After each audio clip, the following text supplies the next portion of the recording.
Matapos ang matinding plano na Melody na posibleng pagpaslang sa Prinsipe Lucerus, ngayon i-review na natin ang chapter 403 o ang episode 64 ng ating Dark Continent series. Sa wakas, masasaksihan na natin ang isang assassination na kung saan ay maipapamalas lang naman muli ang isang napakalakas na ability na magpapabago sa sitwasyon ng Succession War. Yan at marami pang iba ang ating matutunghayan sa episode na ito. Kaya naman, this is Mr. Megan at huwag na natin patagalin pa. Let's go!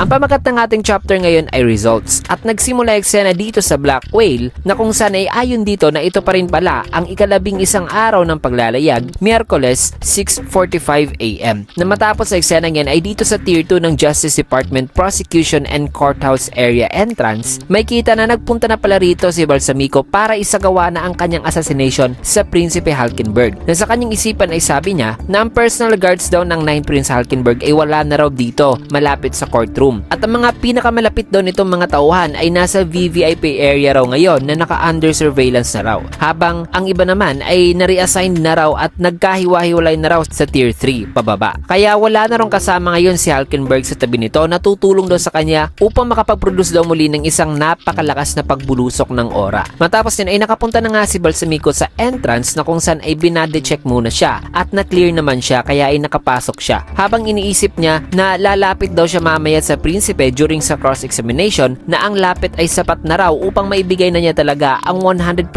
fatality sa Prinsipe. Kaya ay wala na raw kawala si Hulkenberg. Dagdag pa ni Balsamico na ang judge at mga abogado na presente raw sa korte ay hihinga lang daw na walang kamalay-malay sa risk na ma-e-infect din sila. Subalit masasabi naman niya na medyo safe daw ang distance ng mga abogado at judge kumpara sa kay Hulkenberg na distance na magbibigay lang daw ng 2% risk na ma-i-infect ang mga abogado at judge, though ang possibility ay still di pa rin daw zero. Pero since nasarado naman daw sa publiko ang courtroom, ang posibilidad daw na magkakaroon ng pandemic ay minimal lang daw at mapipigilan naman daw nila ito gamit ang martial law kung sakaling kakalat talaga. Pero bago muna yan, gusto ko sana kayong kwentuhan ng isang storya dito sa isang taong nagangalang Laszlo Hanyecz na in 2010 ay gumawa siya ng history sa pamamagitan ng pagbili ng 2 Papa John's pizza kapalit ang 10,000 bitcoins na around that time, ang 10,000 bitcoins ay nagkakahalaga pa lamang ng $41. Pero ngayon matapos ang isang dekada at ilang taon, ang 10,000 bitcoins ay nagkakahalaga ng mga kaibigan ng daan-daang milyong dolyares na in peso ay mahigit 50 billion pesos na. At recently nga lang ay ang bitcoin ay nagtala ng record-breaking value of $100,000 mga kaibigan. Meaning, ang isang bitcoin ay nagkakahalaga na ng mahigit kumulang na 5 million pesos. At sa susunod na taon ng ika-15 years simula nung pagbili ni Laszlo ng pizza, ang Bitcoin ay expected na aabot raw sa ganitong presyo. So kung naghahanap kayo ng app na kung saan ay pwede kayong mag-trade sa Bitcoin at iba pa, ay syempre kailangan nating maghanap talaga ng reliable na broker. At ang nahanap ko ay ang Pocket Broker. At ipapakita ko ngayon ang 3 simple steps para maka-earn ng 100 USD sa pamagitan ng pag-invest sa Bitcoin gamit ang app na to. First, syempre ay i-download muna ang app, mag-register at syempre mag-deposit ng perang i-invest at mag-open ng transaction o mag-trade. At maghintay lang ng ilang oras at yan may 100 USD ka na isang successful trade base sa makikita natin dito sa video. Pero syempre,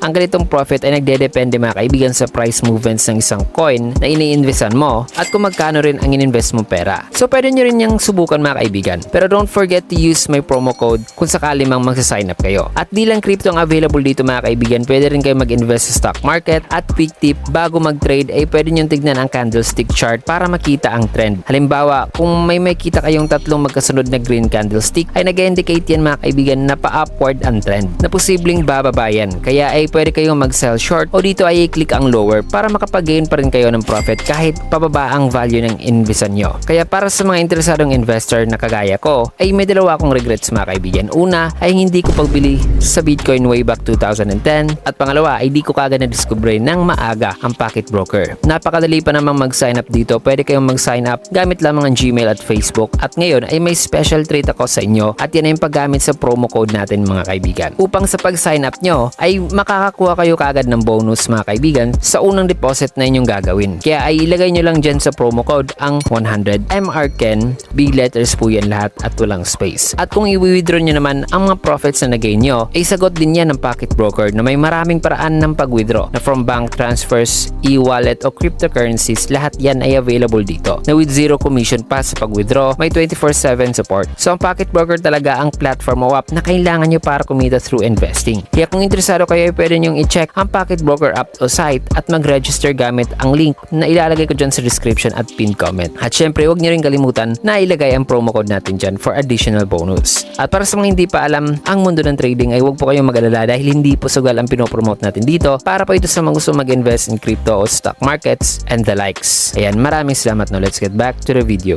Maya-maya pa sa isang maliit na corridor papapunta sa courtroom ay may kita naman si Balsamico na nakatayo na habang nakatingin siya sa dalawang taong nag-uusap sa may di kalayuan ay bigla namang may kumuha sa kanyang atensyon nang sa kanyang paglingon dito sa kanyang likuran ay may kita na may isa sa mga sundalo ni Benjamin na nakatayo lamang. At ang sundalong yan ay walang iba kundi si Vic. Ang tumawag noon na sundalo ni Benjamin mga kaibigan na sabing wala rong silbi ang kanyang atake kay Halkenberg. Na nakita siya ni Balsamico ay bakas sa mga mata ni Balsamico ang labis na pagkagulat kasi inaakala nila na patay na talaga itong si Vic na habang nakatingin siya ay ina-analyze na niya ngayon ang sitwasyon na ayon sa kanyang isipan na ano ito? May nangyayari na namang pagbulusok ng aura na nasense niya ngayon mga kaibigan. Nasabi niya na hindi naman daw yan posible kasi wala na raw ngayon sa tabi ni Halkenberg ang mga guards nito. Kaya na may habang may kita itong dalawa na nag-uusap ay dito naman tinanong ni Balsamico si Vic sa kung ano raw ang nangyari dito sa kanya. Subalit sumagot lang si Vic gamit ang isang military sign language na sabi rito ni Balsamico na isang military sign language. Pinipigilan ba siyang makapagsalita rito? Na ayon dito sa sign language ay sabi rito ni Vic na nalaman na raw niya ang sekreto sa ability ni Halkenberg. Matapos masabi ni Vic gamit ang sign language ay bigla namang nakatitig kay Balsamico itong dalawang nag-uusap kanina nang maya-maya pa sa isang distance ay may kita ang napakalakas na aura kasama ang grupo ng mga tao. At ang isa sa mga to mga kaibigan ay walang iba kundi si Prinsipe Halkenberg na naghahanda na ng isang atake. At may kita ang lahat ng mga tao na yan mga kaibigan na nasa likuran lang ng Prinsipe Halkenberg habang itong lalaki na naka-laptop na nasa likuran naman ng dalawang nag-uusap kanina ay nakikipag-communicate ngayon kay Halkenberg gamit ang isang kamay upang maibigay niya ang proper distance o layo ni Halkenberg dito sa kanila. At nasa gitna dyan si Balsamico mga kaibigan ng corridor. Kaya sa isipan ngayon ni Halkenberg ay wika niya na ang position daw ni Balsamico ay nasa 11.9 meters daw mula sa dalawang taong nag-uusap. At ang triangle leg depth daw ay nasa 25 meters na ang width ay nasa 11.9 meters naman daw. Na para makagawa raw siya ng tira sa anggulo ng 26 degrees ay kailangan niya raw mag-step forward ng mga 60 centimeters. So na-determine na lahat ni Halkenberg ang distance ng kanyang target mga kaibigan which is si Balsamico sa pamagitan ng tulong ng dalawang tao na to na nag-uusap na nagsisilbing indicators sa kung gaano kalayo si Balsamico sa kanila at sa tulong na rin itong lalaking nagla-laptop na ibinigay nito ang proper distance ni Halkenberg mula sa kanila. At dahil isang kampiyon nga ng archery itong si Halkenberg mga kaibigan sa university days nito ay madali na lang sa kanya ang pag-determine sa proper angle upang tumama talaga ang kanyang atake. Kaya na may dito na inireveal ang pangalan ng atake ni Halkenberg nang chinant niya ang pangalan nito na wikang The Boy Who Shoots Arrow, Grimmel the Dissonance. Sabay sabi niyang fire. At yan na nga mga kaibigan, inirelease na niya ang kanyang Nen Arrow na pagkatapos yan ay may kita na wala na si Balsamico sa corridor. At tila ba'y parang walang nangyayari dito mga kaibigan na walang imik ang lahat sa ginawang atake ni Halkenberg. Maya-maya pa dito naman sa room 1001 ay tumawag naman si Benjamin sa isang tao na mula sa korte at tinanong ito kung di pa ba raw nagsimula ang trial ni Halkenberg. Nasagot naman ito na hindi pa po. Ang magkaparehong side ay nag-request daw na iibahin daw muna nila ang start time schedule. Natanong naman ni Benjamin na magkapareho, bakit? Sa anong rason? Napaliwanag naman itong nasa telepono na ang nagsampa raw ng kaso na si Balsamico ay di pa raw nakaprepara ng maayos dahil sa equipment issues. Pero ang rason na yan ay dininay daw ng judge. Subalit ang rason naman daw ng defendant which is Halkenberg na biglaan daw itong nagkasakit ay tinanggap naman daw ng judge. Kaya magsisimula lang daw ang trial kung bubuti na raw ang pakiramdam ni Halkenberg. Matapos ang sabihan ng nasa telepono ay sa isipan naman nga ni Benjamin ay nagtataka siya sa kung ano raw talaga ang nangyari na equipment issues na ibig ba raw sabihin nito na hindi raw pala nakapag-execute si Balsamico sa mission nitong pag-assassinate sa 9 Prince Halkenberg. Pero hindi raw raw kasi ang atake ni Hulkenberg gamit ang ability nito ang siyang unang nangyari raw kanina, na ang pinaka-reasonable lang daw dito na naiisipan niyang konklusyon sa nangyari talaga ay ang ataking ginawa kanina ni Hulkenberg ay dinirekta raw talaga yun kay Balsamico. So si Balsamico daw ang natamaan, pero kung si Balsamico raw ang inatake talaga kanina ay bakit naman daw biglang nagkasakit ngayon si Hulkenberg? Nadagdag pa niya sa kanyang isipan na pero paano naman daw kung nakagawa talaga ng atake si Hulkenberg kahit mag-isa lang naman daw ito, na imposible raw talaga ang sitwasyon na yan, na baka nagkaroon daw talaga ng confrontation ang dalawa na si Balsamico at Hulkenberg, at napansin daw ni Balsamico ang ability ni Hulkenberg kaya ay sumugod daw ito at inispray raw ang TSK-17 sa Prinsipe, which is ang laman ng nasa vial mga kaibigan, which is ang lason. Pero masyado pa raw kasing maaga ang paglabas ng sintomas nito, na may ibang rason daw talaga siguro sa kung bakit biglang nagkasakit si Hulkenberg. Kaya na may sinabihan na ni Benjamin ang nasa telepono na sige, sabihan mo ako tungkol sa kondisyon ni Hulkenberg. Nasabi naman ito na bigla na lang daw na sumama ang pakiramdam ni Hulkenberg at nahimatay daw ito on the spot, na nagpapahinga na raw ngayon ito sa medical room at nasa stable na raw na kondisyon. Tanong naman ni Benjamin na may kasama ba raw si Hulkenberg sa moment na nahimatay ito. Nasagot naman ang nasa telepono na opo. Mga nasa 10 o higit pa raw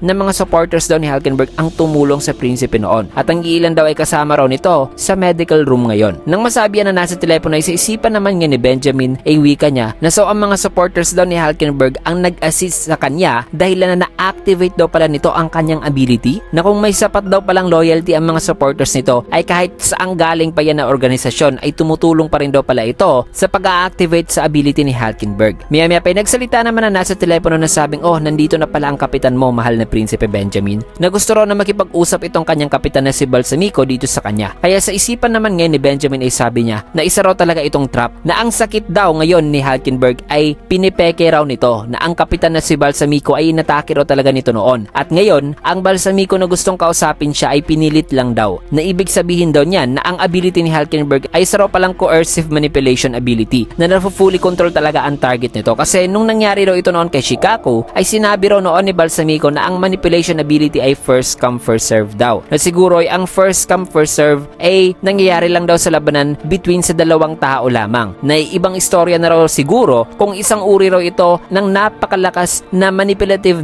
ability na nabuo raw mula sa nagkaisang grupo talaga ng mga tao. Kaya na may bago niya sinagot si Balsamico ay sabi niya rito na ano raw kaya ang posibleng pinaplano ngayon nitong kapitan na namanipula na ni Hulkenberg. Kaya na may nagsalita na si Balsamico na mahal na Prinsipe, si Balsamico po ito. Nasagot naman ni Benjamin na oo, na ano ba raw nangyari dyan. Habang sa isipan naman nga ni Benjamin ay sabi niya na ano raw kaya ang i-come up ngayon na rason ni Balsamico. Kaya sabi naman ni Balsamico habang nasa loob siya nitong parang opisina na sabing hindi pa raw niya na-execute ang misyon, na may abirya raw kasing nangyari sa side ni na Hulkenberg. Kaya ay na-postpone daw ang trial, na naramdaman ba raw nitong Prinsipe Benjamin ang pagbulusok kanina ng Aura, na ang 9 araw daw ni Hulkenberg na inirelease kanina ay patungo raw yun sa kanya, pero nagmintis daw ito. Nakasunod nun ay bigla na lang daw na nahimatay si Hulkenberg on the spot, na siguro ay ginamit daw nito ang ability ng makailang beses sa isang araw o sa short period of time, na baka dahil daw sa pagod na binibigay nito sa pagkakaroon ng mga sibilyan na tumulong sa kanya instead na ang mga guards para ma-activate ang ability, kaya nahimatay daw ito. Na lang nasabi ni Balsamico ang paliwanag na yan ay sabi naman sa isipan ni Benjamin na medyo possible daw talaga ang explanation na ibinigay nito sa kanya, pero obviously pinipeke raw ni Hulkenberg ang biglaan nitong pagkasakit para ma-postpone daw ang trial. Kaya sinabihan na niya si Balsamico na ganun ba, so wala pala tayong paraan na malalaman natin kung kailan ipagpapatuloy ang trial. Nadagdag pa sa isipan ni Benjamin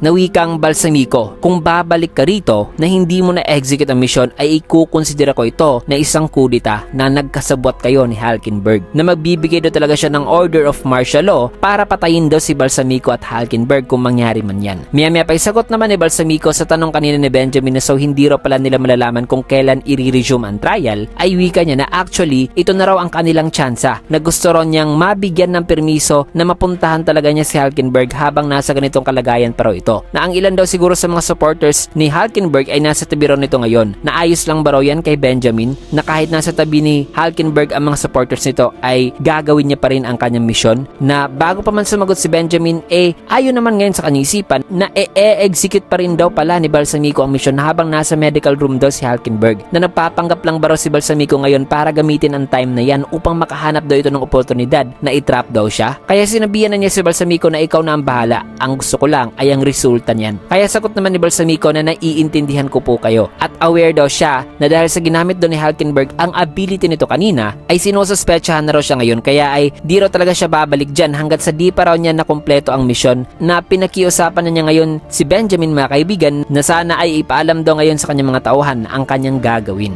na di pa raw siya makakabalik, na ibibigay na raw talaga niya ang resulta ng misyon within this day na raw talaga. At bali ito pala ang ikalabing isang araw din, mga kaibigan, ng paglalayag, Miyerkules 7:50 AM. Matapos yan ay di naman sumagot si Benjamin nang masabi iyon ni Balsamico, kaya sa isipan naman niya ni Benjamin ay sabi niya na posibleng nagsasalita raw ngayon sa totoo si Balsamico, pero ang pag-iisip na yan ay binawi naman kagad ni Benjamin na sabing hindi, mananatili pa rin daw suspect si Balsamico hanggat sa di pa raw nila nakukumpirma na nakumpleto na raw nito ang misyon, na posible raw talagang trap lang daw yun para wala raw talaga silang masyadong gagawin na aksyon. Kaya dito na niya tinawag at pinalapit si Butch at sinabihan na ang pagbulusok daw ng Aura kanina ay isang atake raw kay Balsamico, na hanggat sa di pa raw nila nalalaman ang katotohanan sa matter na ito ay nasa red alert pa raw talaga sila, na kung aalis daw si Balsamico sa Justice Bureau na di sila pinaalam ay magdedeklara raw sila kagad ng martial law, na dapat ay sabihan na raw ni Butch ang mga nasa tier 2 and 3. Nasagot naman ni Butch na masusunod po. Maya-maya pa ay ang isa naman sa mga guards ng Prinsipe Benjamin ay nagsalita na sabing, mahal na prinsipe, ang isang opisyal sa Justice Department at Prinsipe Fugitsu ay may gusto pong ibigay sa inyo personally. So sa mga oras na ito ay ito pala ang moment na nasa labas sina Kaiser at Fugitsu para ibigay ang letter sa kanya. Kaya sa isipan naman ngayon ni Benjamin ay sabi niya na mga senior officials daw sa Justice Department ay ang mga taong kinakailangan doon niyang makatrabaho kapag naging hari na raw siya, na hindi naman daw siguro mali kung magbibigay raw siya ng ilang impormasyon para makapag-establish daw siya ng magandang relationship sa kanila. Kaya na may sinabihan na niya ang kanyang guard na papasukin na raw sina Kaiser. Matapos yan ay sa sumunod naman na eksena dito sa room 1, maririnig naman ang first Queen Unma na ina ni Benjamin na may kausap na sabing, oo, tama ka, huwag kang mabahala dyan, ayos lang yan. Parang yan talaga ang desisyon na pipiliin mo, kaya sinusuportahan kita dyan. Pasensya na hindi kita makikita sa banquet, pero proud na proud ako sa iyo, anak kong Halkenberg.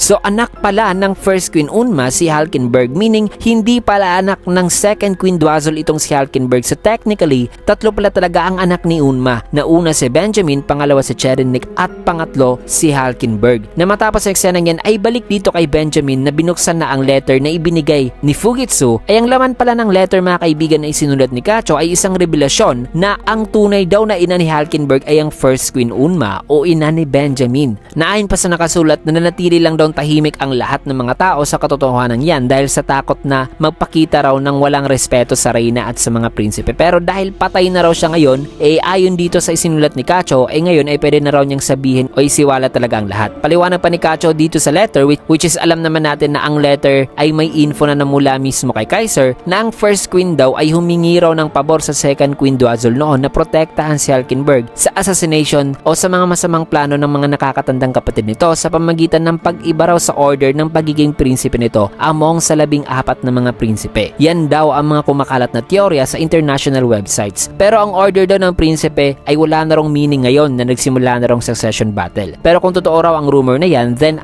malaking problema raw talaga yan, na posibleng ginagamit daw ngayon ng Reynang Unma ang kapangyarihan nito para isagawa raw ang plano nito in favor kay Halkenberg. Matapos ang sabi ni Kacho dito sa letter ay sa isipan naman ngayon ni Benjamin ay ayon sa kanya na mga rumors na nakikita lamang sa online, di naman daw ito nakakagulat. Na ayon pa sa nakasulat na may marami pa raw siyang masasabi dahil patay na raw siya, pero humihingi siya rito ng pakiusap kay Benjamin na bantayan daw ang kapatid nitong si Fugitsu. Kaya na may dito na napasabi si Benjamin sa kanila na isang ordinaryong liham lang daw pala ito, na wala raw pala itong laman na political o ano pang worthy na ipaalam daw nito kay Kaiser. Pero sa isipan pala ni Benjamin sa mga moment na ito ay sabi niya na ang 10 Prince Kacho ay matalino daw pala, na nag-set up daw talaga ito ng plano para protektahan ang kapatid nito ng si Fugitsu. Pero itong nakasulat ay posibleng kasinungalingan lang daw, na nagre-rely lang daw ito sa mga espekulasyon, na kahit na may mga ebidensya raw na nakalagay pa pagdating sa mga iba pang letters na ibinigay sa ibang mga prinsipe, ay ang batang si Kacho naman daw ay masasabi niyang wala naman daw itong political power na makakakuha talaga ng mas marami pang impormasyon kumpara dito sa kanya. Habang sa isipan naman nga ni Kaiser sa mga oras na to ay sabi pala niya na gusto para sana niyang payanigin talaga ang isipan ni Benjamin sa pamagitan ng paglagay pa raw dyan ng iba pang impormasyon patungkol sa succession war or patungkol mismo dito kay Benjamin, pero baka ay magbabackfire daw yan sa kanila kung gagawin nila ito, na masasospetsahan daw tuloy si Kacho na ang nasa likod daw pala ng pagbibigay ng impormasyon na ito ay ang Justice Department daw pala. Pero worth it naman daw itong kanilang ginawa ngayon, na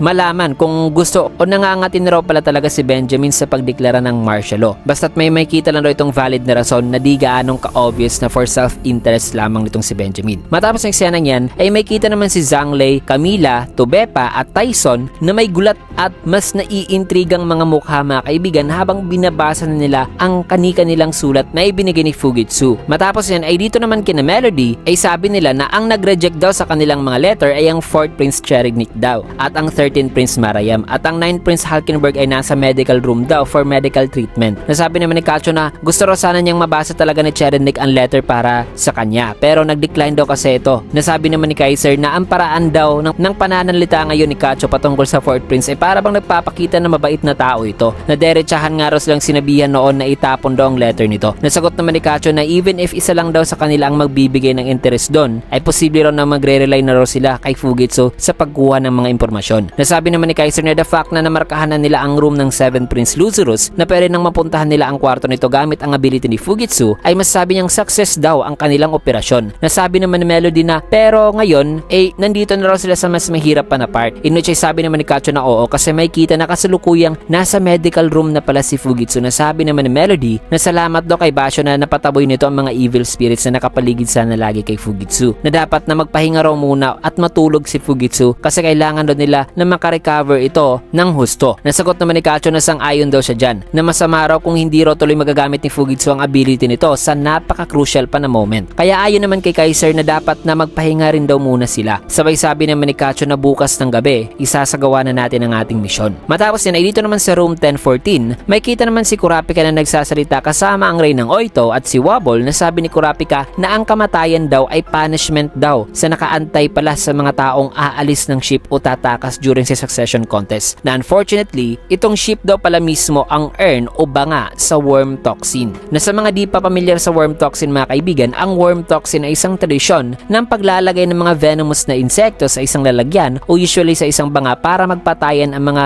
insektong yan at ang matitirang buhay ay ang pinaka-venomous talaga sa lahat. Kaya sabi naman ng Reynang Oito na so ang mga prinsipe ay dapat daw palang magpatuloy hanggat sa isa na lang daw ang matitirang buhay. Nasabi naman ni Kurapika na totoo po yan. Isang makapangyarihan daw nen ang nakabalot ngayon sa buong ship na nag-create daw ng kondisyon na nagpapapigil talaga sa kahit sino mang tatakas. Pero despite daw sa parang wala ng pag-asa na sitwasyon na yan, sa tingin niya ay may pag-asa daw tuloy sila dahil dito. Mga salitang gumulat naman kay Oito na tanong naman niya na ano iyan. Kaya sagot naman ni Kurapika na mahal na rin na kailangan kong gawin ang isang bagay na kinakailangan ng permiso mo para maprotektahan ko ang Prinsipe Wobble at ang ilan pang mga young prince. Kaya tanong naman ni Oito na ano iyan. Matapos eksenang yan ay dito naman sa room 1003 may kita ang mga coins ni Zhang Lei mga kaibigan na sabi dito ni Zhang Lei na currently nasa kanya raw ang 7 coins na na-produce daw ng kanyang guardian spirit beast at ang 3 raw nito ay ibinigay niya na raw sa iba pa. Pero ang isa raw ngayon sa kanyang coin ay may value na raw na 10 na nag-iba na raw ang value nito from 1 to 10. Paliwanag pa niya sa kanyang mga guard na may mas malaki pa raw silang problema kasi wala raw siyang idea sa kung ano raw talagang ibig sabihin nito o ano itong mga coins na gusto raw niyang malaman ang opinion ng kanyang mga guards. Kaya sabi naman itong isa na isang coin daw ang napuproduce sa isang araw. So may 10 raw pala sa 10 araw ang napuproduce na pwede raw nilang isipin na ang value ng coin ay nag-iiba raw after 10 days. Nasagot naman ni Zhang Lei na oo. So mamarkahan natin ang coin na may mas mataas na value na naproduce 10 days ago. At simula raw ngayon, ang kada coin ay mamarkahan daw ng petsa o date sa kung kailan daw ito na-produce. Nang sa ganun ay mabe-verify daw nila sa kung totoo nga ba raw talaga ang lahat ng to ng mga pagbabago within 10 days from now. Na may iba pa ba raw gustong magbahagi ng kanilang opinion ngayon? Nasabi naman itong isa na kailangan daw nilang i-follow up ang mga taong binigyan daw ng prinsipe ng coin nito. Nasabi naman ni Zhang Lei na oo. Nasabi pa nitong isa na nagbibigay daw ito ng dagdag na halaga sa mga may hawak-hawak nito o di kay nagre-represent daw ang coin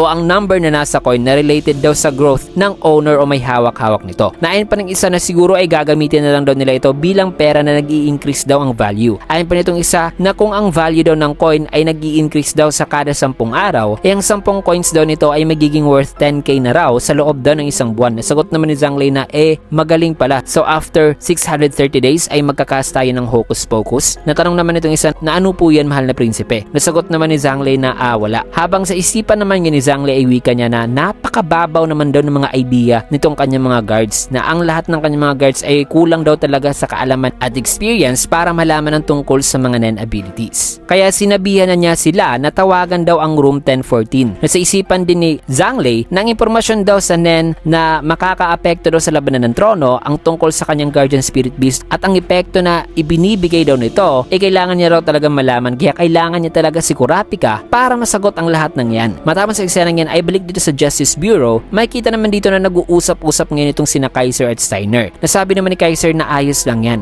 Nakatanggap daw sila ng notification mula kay Halkenberg patungkol sa maraming cases ng mga taong biglang nahimatay, in which ay sa isang flashback mga kaibigan ay sinabihan pala si Kaiser ni Halkenberg na sabing naka-experience daw ang mga tao ng similar effect ng hypnosis matapos ang kanilang meeting o pagkikita, pero wag dong maalarma si Kaiser kasi resulta lang daw yan ng lubos na pagkatuwa ng mga yon na nasa tabi nila siya, na combine pa raw sa biglaang pag-release ng anxiety at anticipation ay mangyayari raw talaga sa mga taong to ang bagay na yan. Pero mabilis naman daw silang magre-recover. Dagdag pa ni Kaiser na naka-receive din daw sila ng report of dozens of supporters daw ni Halkenberg na magkasabay daw na nahimatay nung na-meet daw nila si Halkenberg sa waiting room. Nagaya raw sa nasabi ni Halkenberg na naka-recover naman daw ang lahat ng yon. Nasabi naman ni Steiner na actually may isa pa raw concerning na bagay. Ang isa raw sa kanilang staff kasi ay nandun daw para sa pagbisita sa prinsipe at nahimatay din daw ito na may kagaya rong symptoms sa mga naka-experience din daw nun. Pero sa ibang time at lugar lang daw ito nahimatay. Nasa isipan naman ni Kaiser na hindi raw yun mapapaliwanag as a coincidence lang. Kaya tanong naman ni Kaiser kay Steiner na hindi ba raw yun coincidence, na nasa na ba raw ngayon ang member ng staff na yan na tinutukoy ngayon ni Steiner. Kaya dagdag pa sa isipan ni Kaiser na susubukan daw niyang sabihan ang taong yon sa kanilang sitwasyon ni Fujitsu upang malaman daw niya sa kung ano raw talaga ang balak ni Halkenberg at makabuo daw sila ng alyansa. Kaya sabi naman ni Steiner na ang tao raw yun ay nasa quarters daw nito na naghihintay daw ng mga dagdag pang test. Nasagot naman ni Kaiser na okay. I-interviewin ko lang siya just in case na ano ba raw ang pangalan nito at ang room number din daw nito. Nasagot naman ni Steiner na si Waryu Bay daw ang pangalan nito at nasa room E6 daw ito. Nasa isipan naman ni Kaiser ay sabi niya na di raw talaga niya alam kung ano raw kaya ang iisipin ni Halkenberg sa kanyang gagawing aksyon, considering na mas gusto raw ni Halkenberg ang isang fair at honest na pamamaraan, na masyado rong risky na ma-meet si Halkenberg in person at knowing na unknown pa raw ang ability nito. Naaalamin lang daw niya ang katotohanan kay Waryu. Matapos ng eksenang yan ay sa sumunod naman na panel, may kita naman si Waryu na kasalukuyan niya yung sinasabihan ni Kaiser na wikang, sabihan mo ako sa kung ano talaga ang nangyari, Waryu. Huwag kang mag-alala, walang maibibigay na impact ang iyong paniniwala dito sa Justice Bureau. Na alam naman daw nila na may mga misteryosong ability talaga ang ginagamit ngayon sa succession battle. Na ginamit nga raw yun ng 10 Prince Kacho na nagresulta sa pagkamatay nito. Na ang ship na ito ay covered daw pala ng isang barrier at may kinalaman daw ang hari dito. Na ayaw niya raw talagang mag-aksaya ng panahon dito kasi totoo naman daw talaga ang supernatural abilities na yan. At ginagamit daw ito ng prinsipe bilang kanilang weapon. Na sinusuportahan daw niya ang 9 Prince Halkenberg na separate daw sa kanyang duty bilang isang Deputy Chief Prosecutor sa Justice Department as long as masisiguro raw niya ang safety ng 11 Prince Fujitsu. Maya-maya pa ipinakita na ni Waryu ang kamay nito. Natanong naman ni Kaiser na ano yan. Nasagot naman ni Waryu na isa itong marka na nakuha ko mula sa prinsipe. Sinabihan daw siya ng prinsipe na ibabahagi raw sa kanya dito kay Kaiser ang lahat ng impormasyon kung sakaling i-come up daw ni Kaiser ang topic ng Nen abilities. Natanong naman ni Kaiser na na-anticipate na pala ng prinsipe na pupunta ako rito para makita ka. Nasagot naman ni Waryu na oo. Obviously makokonect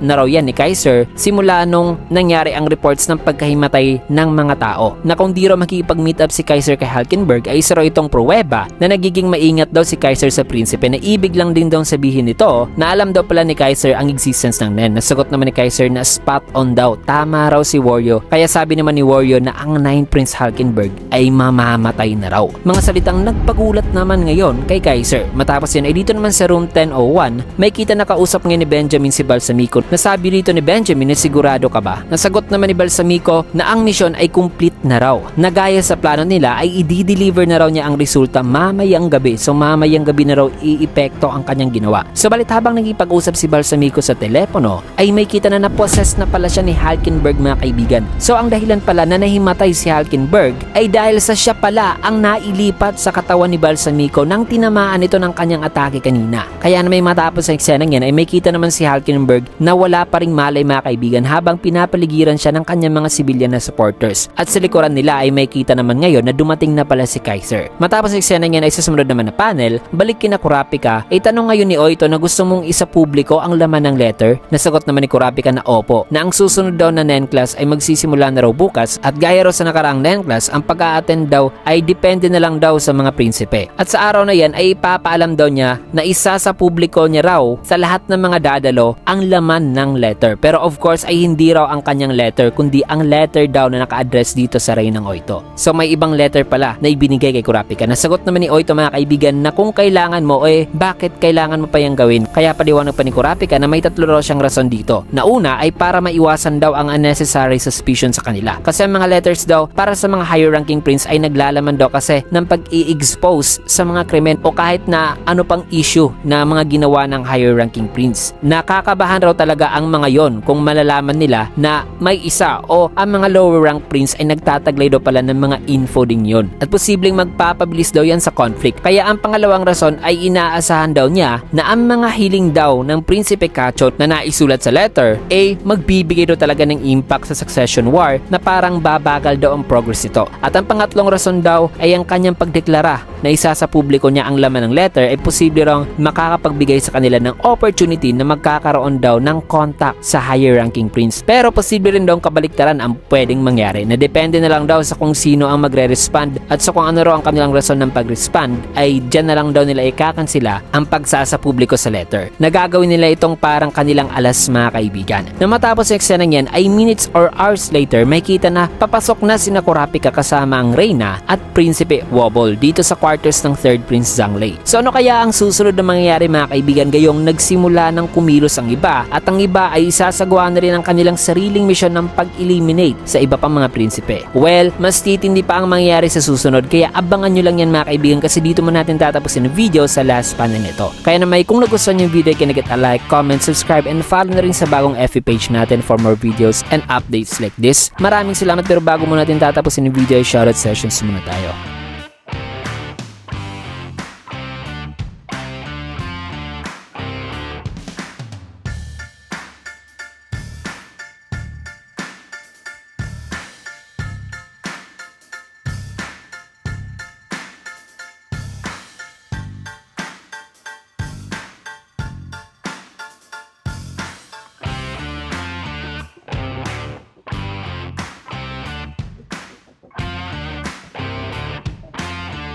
Maraming salamat and see you guys again on my next video.